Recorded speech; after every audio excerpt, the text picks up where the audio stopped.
Hi, everybody. I'm Bob Marone, your moderator for the Senior Moments podcast presented by the Osborn Senior Living Community in Rye and produced by Westchester Talk Radio. I will be moderating the show today with the Osborn Vice President of Sales, Krista Daniello.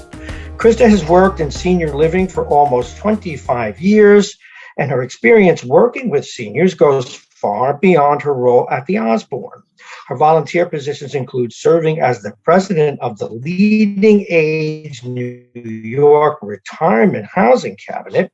She also serves on the board of directors of the Hudson Valley chapter of the Alzheimer's Association.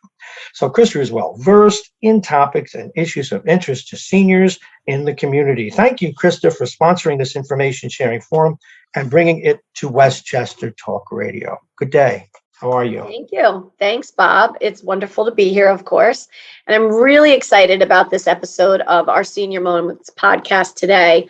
As you know, really, our goal is to provide insights and into issues that affect our seniors in the greater community. And it's not just for the people who live here actually at the Osborn, because we believe that information is power. So we really want to arm people with relevant information and give them the tools and the resources they need to help them deal with issues they may be facing, and certainly with challenges that many of them have never had to think about before.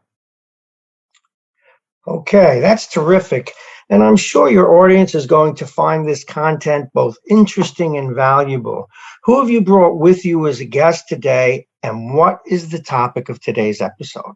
Oh, well, today, the topic of our episode is Beyond the Dementia Diagnosis, Resources for Patients and Caregivers, which I think is a huge topic of interest, not only in the industry that I deal with day to day, but really in my day-to-day life in talking with so many people. And in order to fully explore this topic, I am so happy to be joined by Dr. Mernova Saeed. And Dr. Saeed is an assistant professor of geriatric psychiatry and geriatric medicine at the Albert Einstein College of Medicine, Montefiore Medical Center. She's the assistant program director of the Geriatric Psychiatry Fellowship and Associate Director of Psychiatry at the Center for the Aging Brain. If that's not enough, she completed her Geriatric Psychiatry Fellowship at SUNY Downtown and joined the Geriatric Psychiatry Division of the Montefiore Medical Center in 2013, where she worked in various integrated psychiatry roles as a consultant for Montefiore Home Care and the Center for the Aging Brain. In 2018, she completed the Albert Einstein Clinical Research Training Program and attained a Master's of Science in Clinical Research. This year, she was awarded the Columbia Center for Interdisciplinary Research on Alzheimer's Disease Disparities Pilot Project Grant. So I would say that Dr. Saeed is extremely well-versed in our topic, and I'd like to welcome Dr. Saeed to our podcast and start our episode by asking a few questions. Hey, thank you so much for having me, Krista. I'm really excited to be here. Thank you so much. I know how busy you are. Obviously, from that bio and intro, I know that you're extremely busy. So I thank you for taking time out of your day. It's very typical. So, it's such a big topic, and I think that there's a lot of misconceptions. So I thought we'd kind of start really basic and ask you, how do you explain to our audience what the different types of dementia are? Because I think there's a lot of misconceptions. Oh, exactly. So this is great because this is a really common point to get confused. And we as physicians are not great about always explaining it to people. So the way I think about dementia is it's basically an umbrella term. It's the same way you might describe a pair of pants. You could have trousers, you could have jeans. And that's exactly the same thing with dementia. Dementia just means significant memory issues and functioning issues that really impair the way you function in your day-to-day life. And it doesn't seem to be reversible. It's not going away. It's persisting for several years. The most common type of dementia is Alzheimer's. So dementia is what's called a neurodegenerative process. So Simply, that means brain cells die based on some reason. So with Alzheimer's, there's a typical pattern of these plaques that deposit in your brain and tangles that will then lead to cells dying. But another type of dementia, so another pair of pants, would be vascular dementia, where you would have cells dying because you had a stroke. And then another might be something Parkinson's related. And the things that cause Parkinson's can also cause brain cells that also lead you to have memory issues. So I think that sometimes the simplest way to think about it is umbrella term, but there's different things causing it. I really find that interesting because in all my years, serving on the board of the Alzheimer's Association, I think that's the best way I've heard it explained. 3 different types of pair of pants. They're all pants, Right. but they're all different types. I think that probably when we send this out to people, that's going to be probably the term that everybody's going to start to use. So that really helped me to be able to put it in different categories. That's going to be extremely helpful to people. So could you also maybe explain to us what are some common issues that people face when they're newly diagnosed with these memory issues? Mm-hmm.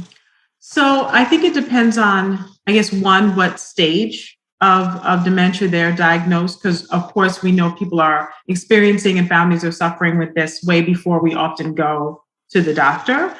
Certainly earlier on, a lot of times people are dealing with impairments in their what we call instrumental activities of daily living. So they might notice they're having trouble balancing the checkbook or getting their rent out on time. They might notice they're missing some payments. Sometimes, in some communities, other people notice that as well. Maybe getting lost while driving. Those are the kind of really early signs that we want to be paying attention to. Then maybe as things are more advanced, you might see that you leave water running, forget the keys in the door. You might leave the stove on. Those would be some important things. As you get more impaired, then you're going to notice maybe forgetting the names of people, sometimes mixing up your kids for other relatives, things like that. So that's the memory piece, which I think is most what people think about. But other symptoms that are common at any stage along the way are neuropsychological symptoms. Obviously, that's where I come in. So a lot of times people can experience apathy, where you're not really depressed, but you feel kind of bored. It's very hard for you to get motivated. It's very frustrating to your family because it's hard for you to get moving. Depression can be another big feature. One, because it's hard, because brain cells are dying, literally the parts of your brain that control your emotion might not be regulating your emotion as well. So little things get you sad quicker, or little things get you more irritable. So you might have what we call like emotion dysregulation. It's hard for you to regulate your mood. Little things are going to really bother you. And sometimes people can have other symptoms like hallucination, seeing something that's not really there, or hearing something that's not really there. Sometimes it's not a big deal and it's not really bothering somebody, but sometimes it can be kind of scary. And then the last thing I would say is sometimes you do notice changes in your language. For our folks that are multilingual, they may find that they forgot English and they're remembering the primary language first. So the family will say, well, she was perfectly bilingual most of her life. And then suddenly now you're kind of forgetting that language. So those are all features. Yeah, there's another question I want to ask, but even before that, I see in my day-to-day here that people say to me, gee, I didn't really take notice of the signs when they were first happening, because I think a lot of people say, oh, mom or dad, they're just a little forgetful. And many times those are the first symptoms, like you were saying. So you really have to, I think, take into account how often these things are happening, right? Because they're patterns. Exactly. And that's such a good point. Thank you for clarifying that, Krista, that it is a pattern. So a one-off, maybe we have all forgotten a stove, really distracted. I have a toddler, so, you have those moments. But it really is a pattern of seeing things going on over time. And sometimes like for kids, if they weren't involved as much more, suddenly they're seeing big changes, but maybe it was there subtly along the way. So it's really just keeping track. If you notice something, take a note of it, and then follow up and see if that continues to be an issue. Right. That's good information, which leads me really to my next question, which is what kind of specialists can be helpful for a person with cognitive impairment or dementias? So there are a lot of different specialists that I get to work with that focus on this. So I would say first and foremost, if you can get to a geriatrician, that's great. So a geriatrician is somebody who is a primary care doctor. So they're internal medicine, but they specialize in working with older folks who have a variety of issues. And so what I like about going to a geriatrician first, and that's our model at Montefiore, is they go through everything from head to toe, because sometimes you can have reversible things that look like dementia. You could have depression, you could have a vitamin deficiency, you could be on too many medications. So they really take a nice holistic look at the older person and see if there's anything that could be impairing their cognitive function as well as their overall function. So that's a great first step. The other person that I would say would be most commonly would be a neurologist. And while any neurologist can make the diagnosis, you're going to want to look for somebody who specializes in dementia. They're much more comfortable. A lot of times they can do some of that memory testing themselves, and really be able to give you a sense of what, if this is dementia, but also again, like what kind. They'll really help tease that out. The second person that may have a role is a neuropsychologist. So this is a PhD person. Usually they're trained in clinical psychology. Not everybody necessarily needs to see them, especially if things are more advanced, but early on when we're not sure, that the question time, it's a great time to get in with the neuropsychologist. They take into everything into account, your background, your education and everything, and test you and see, are these really changes? Is this really making sense? And that can also help us to understand what type of dementia is going on. And then, lastly, if you do start to have some really more behavioral issues or mood issues, a geriatric psychiatrist is a great person to see as well. And again, we can also make the diagnosis. We do a lot of the testing. The caveat to that is these are all rare people. Neurologists are probably more common. To give you a sense, I think there might just be maybe 2,000 or 3,000 geriatric psychiatrists, something to that effect. Yeah, very rare. Very rare. Only about 50 people are training in the country at any given time. Wow. In psychiatry, and geriatricians similarly, maybe 100 to 200 people are training in this specialty in the entire country. So it's very rare. So it's very rare. There's not a lot of options really in that particular field for people. So I think that's a good segue then when we're going to talk about, I know you work with the Center of Excellence for Alzheimer's Disease in our area, correct? Yes. And that's at Montefiore. Yep. So what do these centers do for those with Alzheimer's and other forms of dementia? If you could tell us a little bit about maybe your program, just to give our listeners an idea of, what's provided in the program and how that specifically works. Yeah, that actually was a perfect segue because, so a Center of Excellence in AD Care, there are 10 of them throughout New York State. And we are the Montefiore one for Hudson Valley, so for the whole Hudson Valley region. And so really what they're helpful with doing is they really support primary care doctors who don't necessarily have the skill or the time to address this with you. So if you had any concerns, you could go there, get an evaluation, and then we really, I will say as just a big picture, we'll be sending all our recommendations back to your primary care doctor. That way we can make a very limited resource available to more people in the region. So that was really the bigger goal, was to have specialists, geriatricians, neuropsychologists, neurologists, geriatric psychiatrists, even have rehab medicine available to people to get a very high quality evaluation while allowing that to go back to their primary care doctor so we could be available to more people in the area. A snapshot of what an evaluation would look like. If you came with memory issues, you would go through geriatric medicine first for all the things that we talked about, for them to really give you a look at your labs, make sure there's nothing obvious that might be causing. A typical example, obstructive sleep apnea. Something people don't realize can really make you look like you're quite impaired when you come in. So they're really looking for basic medical issues that could mimic and look like dementia. Then you would go to neuropsychology. They do about an hour to 2 hour battery of testing to really look at all the different domains of your cognitive functioning. In the meantime, they'll get neuroimaging. So they might get a brain MRI or a CAT scan to see what's going on in your brain, maybe look for any strokes or things that might explain why you're having memory issues. And then you would see, typically, you might skip me and you would just go ahead and see the neurologist. And he would take all the information from geriatrics and neuropsychology, review the chart, and evaluate you himself or herself, and then give you a working diagnosis. And we really say that because sometimes, especially early on, we may say, come back in a year. We want to test you. We want to make sure that the diagnosis we made is correct, because this is very serious diagnosis with ramifications that we're making. And then anywhere along the way with our model, I'm available for those particular patients who have a very specific, more psychiatric symptoms to help with diagnosis. So let me just ask you. Social work. And we have social work, which is huge and a huge piece throughout the process.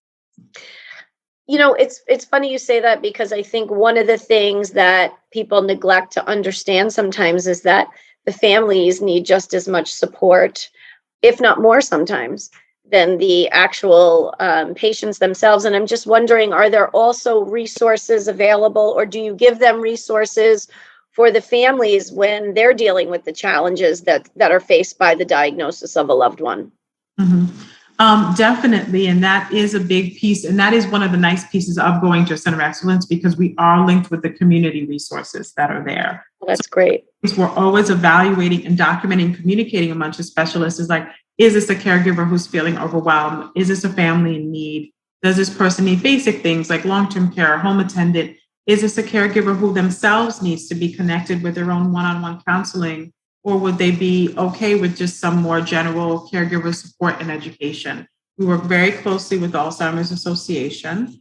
And as well as we cover, although we're Hudson Valley, we do cover a large, probably 50% of our patients are from the Bronx as well. And so we are connected with Care and Kind NYC to cover that New York City area as well. So we work closely with both. We also have a longstanding relationship with organizations like RAIN and the Jewish Association Serving the Aging, where we're able to connect people with more local and specific resources for their needs, especially because we are dealing with a lot of social determinants of health that make it complicated. People, living in poverty, very difficult social circumstances. So we want to make sure that they're connected with the right people. Just because you mentioned that, I think one of the things, especially being involved with the Alzheimer's Association Hudson Valley chapter, one of the things that we do talk about is how do you reach out to those people who may not even know the resources are available, or they don't have resources themselves to be able to reach out. I mean, is there a way that you guys reach out to grab those people who may be, living paycheck to paycheck, or they may not understand, or they don't have family? Is there a way that you guys reach out to those people to? It depends. We certainly are very proactive. We do have the means. So, for example, our program with Montefiore Home Care has been a really good way to do that. Like, a lot of people come to our CIAD because they know, and they find out they have a lot of the resources available. But then, because we've also positioned ourselves throughout the network in other ways, I get to meet all sorts of folks as they come through their home care. And maybe they've been in and out of the hospital and we're not sure why. So we have trained our nursing staff over the years. This is a program that's over 15 years old, to identify if there's any concerns for a patient. We trained our home care social workers to do some basic cognitive screening, some further evaluation to identify people who might benefit from a home visit. We'll actually go into the home for people who can't get out and evaluate them and see if they have a diagnosis of dementia. And then we can connect them with the resources from there. I think that's great. I mean, I think that multiple hospitalizations can tell you a lot, right? Being in the home through home care can tell you a lot. So it's really great to hear that you train the staff to be aware, because, I know I've been in this industry a long time, and sometimes you'd have somebody who's in the hospital 15 times in the matter of 6 months, and you're saying, okay, there's something going on here. It may not be like medical that you see, but there's something going on here. So it's great to know that your center and the people you work with are tracking that, because that's really important that we pick those people up in the system. Absolutely. So thanks for that information. And really, I think, Dr. Saeed, my last question is, what are the simple things that older adults can do now to really prevent or slow the progression of cognitive impairment? I think there's a lot of information out there. We don't know what to believe, what not to believe, but what can we do now? It's a great question, because it is hopeful. So actually, the overall incidence, so new cases of dementia, like per proportion of people, has actually gone down. So we have already been doing a good job. People are on top of their health more. Now, because we have more older people, the actual number doesn't go down, but there is a trend that we have been making some moves. There's some basic things that one should get taken care of. So the data is there. If you have hearing impairment, get your hearing aids, get your hearing addressed. You need that stimulus. So anytime you have sensory deprivation, that can lead to decline. Similarly, visual, if you have any visual issues, to really be on top of that.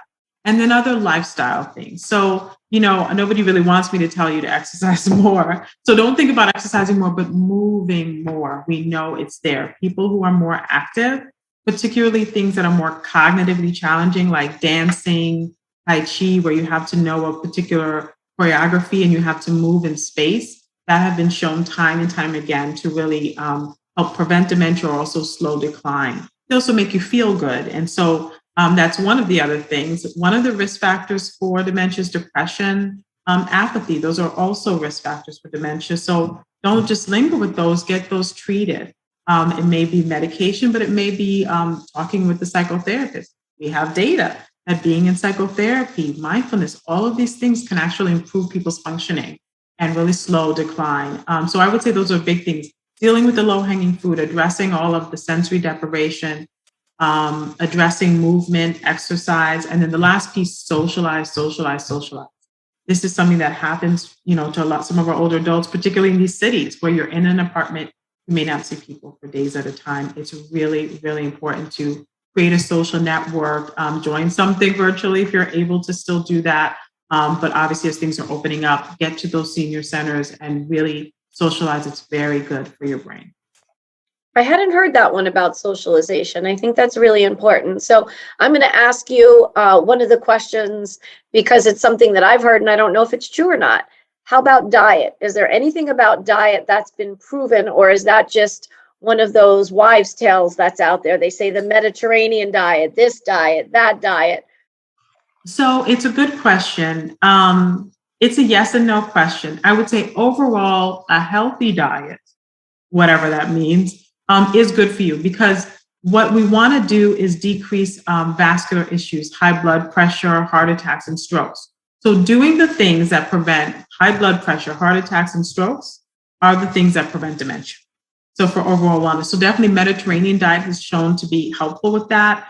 Plant-based diet, particularly for very significant cardiovascular disease, may be helpful as well. So I don't think one at this point supersedes the other, but more that we want to see indications that your cholesterol is well controlled, your blood pressure is well controlled, and the diets that support that make sense.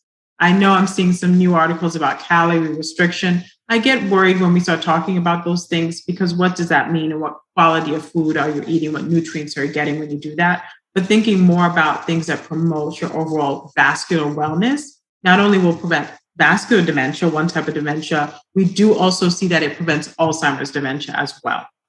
Wow, that's really good information. I mean, as far as the diet's concerned, when you were talking, one of the things that in my brain I started thinking about is, many people I see will say to me, gee, my mom or dad hasn't been to a doctor in 4 or 5 years. So they really have nothing to go by. Right. So I think when you're saying that, it's really important that people realize, you should be going to see your doctor on a regular basis and get all of those things checked as preventative as well, is what I'm picking up from you, because you want to know if you have high blood pressure so you can treat that. You want to know if there's some heart issues going on so you can treat that. So I think that as people get older, I find they don't want to go to the doctor as often, or their original doctor isn't there anymore and they say, well, who do I go to? But from what I'm hearing, I'm assuming that's a very important part of making sure you're healthy, is getting to the doctor. Would you say at least once a year, or? At least once or twice a year, depending on what's going on with you. And I know I've seen this because I've done home visits to folks who have not been to a doctor in years. And they say, as soon as I go, I have all these issues. Yeah. Well, you had all the issues all along. But it's empowering. Knowledge is power. Once you know it, then you can address it, you can treat it, and you can even be proactive. Sometimes as physicians, we don't automatically suggest that someone see a nutritionist, but maybe that's something you do. You say, okay, doc, in addition to these medications, I also want to work with a nutritionist. I want to make sure my diet is optimized. I want to see physical therapy. I want to make sure that my mobility is optimized. There's all sorts of things that can come from seeing your doctor that can really help you. Right. Yeah, I think that's a great point. I'm really glad that you talked about that. And, before we wrap up, I just, wanted to make sure if there was anything else that you wanted to sort of mention about the center, or anything else that you think would be relevant for our audience to know. I mean, you gave us such incredible, valuable information that I'm taking with me. I know for sure. I'm going to have to write down a lot of notes. But is there anything else that you may want to mention before we sort of wrap things up? I guess the last thing I would just really highlight again, if you have any question, don't avoid it. If you're worried about these changes, get evaluated by someone who knows what they're doing. A CIATA Center of Excellence is one great way to do it, or at least seeing a neurologist or a geriatrician, because you really do have the power to make a difference. And even if you're diagnosed with dementia, that doesn't mean you can't have a very good quality life and a dignified life. So it's very important that you address this early on. Yeah, that's such a great point. I can't thank you enough, Dr. Saeed, for this valuable information. I mean, how can people reach you if they'd like more information, you or your center, about the services? So probably the best way is to go to our website. It's montefiore.org/agingbrain. And so that way you can get connected with our center and all the work that we do. Wonderful. Can you just say that one more time, if you don't mind? Sure. It's www.montefiore.org/agingbrain. And that's our resources. Yeah. Well, ladies and gentlemen, and doctor, that was wonderful. Krista, that just extraordinary information. I know that I will be using it and others will. Now, ladies and gentlemen, we're nearly out of time for this episode of Senior Moments on the Westchester Radio Network. We want to thank our sponsor and creator of this podcast, the Osborn Senior Living Community in Rye. And I want to take this opportunity to thank our host, Krista Daniello, VP of Sales at the Osborn, and her guest today, tremendous Dr. Manova Saeed. Thank you both for being with us today, and we look forward to seeing you on the next episode of Senior Moments Podcast, presented by the Osborn. Again, thank you both very much. That was terrific. Thank you. And folks, thank you for listening and watching. Thank you.